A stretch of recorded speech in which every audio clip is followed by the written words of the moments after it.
I love these shirts. They're so comfortable. Seriously. Think I did. How often do I do that? A lot. You want me to say action or? Today we're talking about mistakes in business. Just talking through what happens in business. And if you're joining me for the first time, my name is Brad Hogan. I'm a business guy here in Central Florida and just talking about pivoting your way through business and risking it all. The first thing is just being afraid to fail. I think so many of us don't get started right away because we've got this fear of failure. We think, well, this isn't good enough or that isn't good enough. I'm not ready. I'm not ready to go. I need all these things in place before I get started. It's true that we all need the fundamentals, but part of getting started is let's get started on the fundamentals so we can get our business going. I'm going to throw in there making a business plan. That's important. Certainly, I know many people that are successful without a written business plan, but I always think, how much more successful could they be? I think people that don't have a business plan, they don't really know what a business plan is. And I'm not talking about, oh, it's this complex document and you don't know what to do. No, you don't understand the benefit that the business plan would give you. Within a business plan, and you can easily go online and get a template, there's several of them out there. But one of the segments that's very important for me in the business plan is it makes me define, who is my audience? Who's my target audience? What's my competition? What are they doing? As you go through that business plan, you don't necessarily have to take a deep dive on every one of those subjects. Being in small business, we don't need to know about General Motors. We're not competing against them. And what I'm really referring to is the giants in your business. Maybe that's not your competition, but you'll quickly define that segment. Okay, these people own 25% of the market, whether it's Walmart or General Motors or whoever you're competing against. Okay, set them aside. Who's next? Well, we've got these other people that, and you'll find this data online for the most part. They've got a business that's operating at $100 million a year. Okay, probably not my competition. We're looking for just a small segment of the market. It helps us just define as we think through this. As I was going through college, I found one of the most valuable things I could do as I would study and I think, okay, I've got this concept or principle down. Then I would try to explain it to fraternity brothers or people in the house or friends. There's a pause where I'm going, wait a minute, is that right? Do I really understand that? It's kind of what happens in a business plan. I know what my business is. I don't need help. Oh, but as I'm going through it, it makes me think. Being disorganized or being unorganized is from just not writing down your thoughts. You don't have to do this, but I use what's called a Gantt chart. And if you know what a Gantt chart is, maybe you do, maybe you don't, look it up. It's kind of like a spreadsheet, and I just lay out everything in these beautiful colors. I start with, what is my concept? So let's define my vision, all your taglines, all these things. What do you want in a business type thing? Not to go off in left field, but you're just kind of laying out what the business is. And then we talk about other things like incorporation and let's get an EIN number and let's open a bank account. And it's just going right down the list of here's what we need to do. Have an idea, not just your product and service, but who are you after? What is your market segment? And you should be able to define that, understand everything I'm talking about here, especially when it comes to business plan, marketing strategy, defining your business itself, your target audience. These things can change. It never turns out in business the way we think it's going to when we start. We run into a niche, and it's good. It takes us off this direction a little bit, but it's very profitable. It's fun. We're enjoying it, and we didn't see that coming. That's okay. I would encourage you, once you lay out that business plan, it's a living document. And what I mean by that is it's constantly changing. So at the end of the year, let's update that. Let's update it. Let's be realistic. Let's set goals. Can do a whole nother segment on goal setting, goals definable, measurable, written, etc. A goal is something that's attainable 70% of the time. If you can't attain it at all, that's a dream. And if you can easily attain it, that's not a goal. Talk about this a little bit, just briefly. Legal structure. What is it? You can be a sole proprietor. You don't necessarily have to incorporate in the beginning, but go through, learn what C Corp is, and S Corp, and LLC. There's single member LLC as well. Just learn what those are. Talk to your accountant. Talk to your attorney. If you don't have one, look it up online. You can ask me questions. I'm not an accountant, not an attorney, but been through this stuff, and it can give you a little direction. I think one of the things we fall into easily is trying to do everything ourselves, getting help. And our first friend that we can get to is the internet. There are people that have gone before us that are probably even doing what we want to do or something very similar that can help us. And let's learn from them. When I say, it's a mistake to do it yourself, it's not necessarily that you have to take on a partner or that you have to hire someone. Find a mentor. I'm big on mentorships. Someone that is, so to speak, on the other side of the deal. They've made their money, they're doing well, and is willing to help you. Get with those people. Get with people in the industry. Get involved in your industry. That's a big one that doesn't happen often. Whatever industry you're in, plug in. You will get to know not only more about your industry from a professional standpoint, but you'll get to know the players and what's really going on, and eventually become a mentor to someone. Those are exciting things. The next mistake I think we can make, or I see being made, is partnering with the wrong investors. In small business, what is it? Is it capital from the family? Is it savings? Does it not need to be capitalized? Is it a bank loan? Is it PPM money, venture capital money? All those things. But getting the wrong partner or investor can be detrimental to your business later on. For most of us, I talked about bootstrapping a little bit and getting your business going, but just briefly, I like the idea of two incomes. There's a lot of work when you're getting in business for yourself. But if we've got an income over here that can pay the bills, pay the rent, pay the mortgage, so to speak, we can put some money in over here or time, and we can do those simultaneously, even better. And yes, it's short nights. Yes, it's early mornings. Yes, it's long weekends or no weekend at all, however you want to look at it. But man, it's worth it in the end. You just got to figure that out. Avoiding contracts.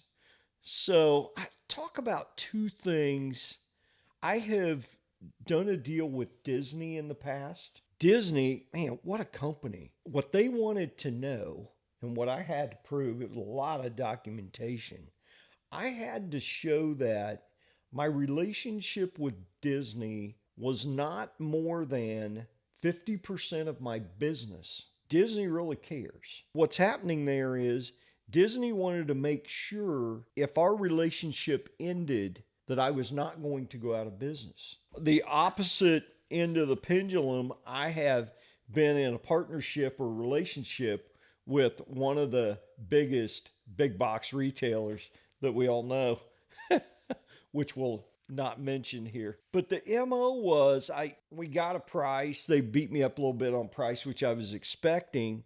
And I knew going in but they wanted big orders. It was to the point, do I invest in more plant and equipment so I could spend hundreds of thousands of dollars buying this equipment to fulfill this order? But in doing so, they're going to come back after the first run, second run, etc. They just keep squeezing me on price, just keep beating you up on price. Thank God I had some money. I knew at what point can I be profitable, and more importantly, I knew enough to know I need another outlet to sell this product. So I wasn't actually beholden to that big box retailer. They do that a lot. You're going to go out of business or you're going to meet their demand, and the profitability just gets squeezed as you scale. Anyway, need to know who your partners are, what your contracts are. I think one of the other mistakes that can be made is hiring too soon. When you're in small business and you're getting started, you need to have a clear vision of where you're going. I hire a lot. And at this point, even the small things that I want done, I hire them out. But again, as I said, I've got this business running over here that's able to give me capital. I can throw it into a startup, a small startup over here as I'm putting the pieces together because I'm squeezed for time. But if we don't have that capital up front, we don't have that luxury, you just work longer weekends. As we get capital, what we're able to do is either expand the business or do more things, even in a startup, okay, as we hire these people. I'll throw in there too, hiring the wrong person. When you're at the point when you need to hire, look at it as a revolving door for each position.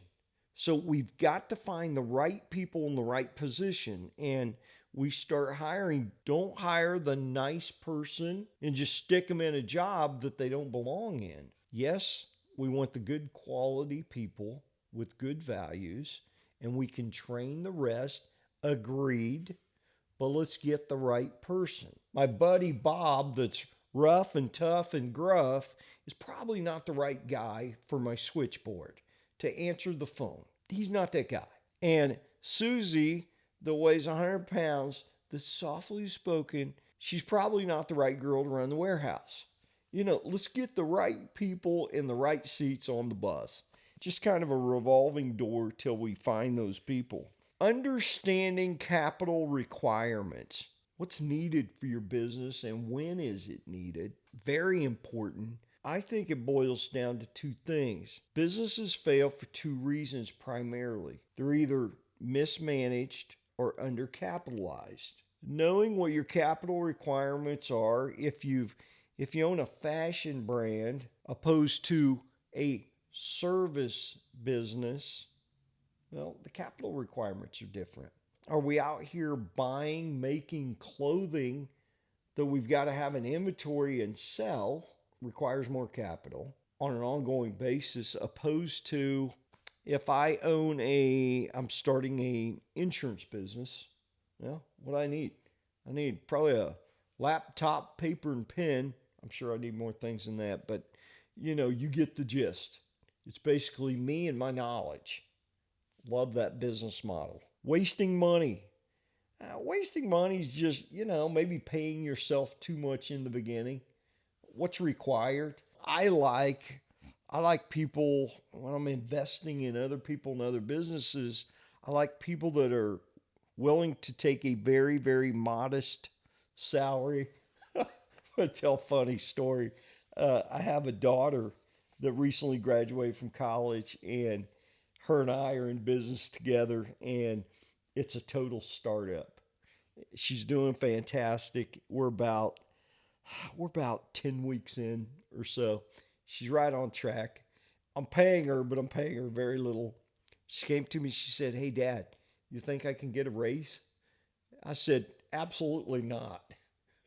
I don't want you to be so comfortable that you're not hungry to get the business done.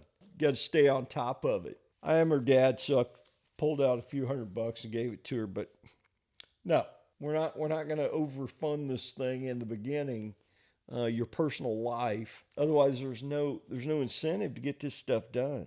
Undervaluing your product or service. I'll go back to the research of the business plan. You need to know where you're at in the market. There's lots of ways today with the internet to find that out. Where should you be priced? And the basic concept and model for servicing is, let's make something up. Let's say that we are setting fencing. So we're gonna put up wooden fences or aluminum fences or whatever it is. We find out that the labor for putting up a section of fencing is $60. That's the going rate. Well, if you don't have a job today, I'm going to exaggerate the point. Let's do it for $10. Well, let's get busy. Let's get to work. As we get more and more phone calls, and our calendar starts to fill up and we're in demand, we'll raise our price. Realistically, let's say the going rate's $60. I'll do it for 50 and let's stay busy. And when my calendar's full, the next phone call I get, yes, I'm happy to do that. My price is $60 a section. Once we get there, we can go two directions. I can either add another crew or I can raise my price. It's simple supply and demand. I'm $70 a section instead of 60. If I'm not as busy as I want to be, I lower that price. If I'm as busy as I can be, 70 goes to 80. It's a fluctuation thing.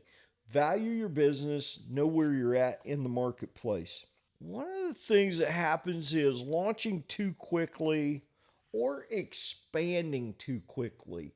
Kind of two different things, but very similar. Launching before we're ready. If you have a product that you need, or thinking out. If you're selling fencing, are you picking up the fencing or is it drop shipped? If we're picking it up, how are we picking it up? Do we have a trailer? Are we renting a trailer? Do we have a truck? Do we need a truck? There are some workarounds. In the roofing business, I've had several sales guys that started with a car, not a truck.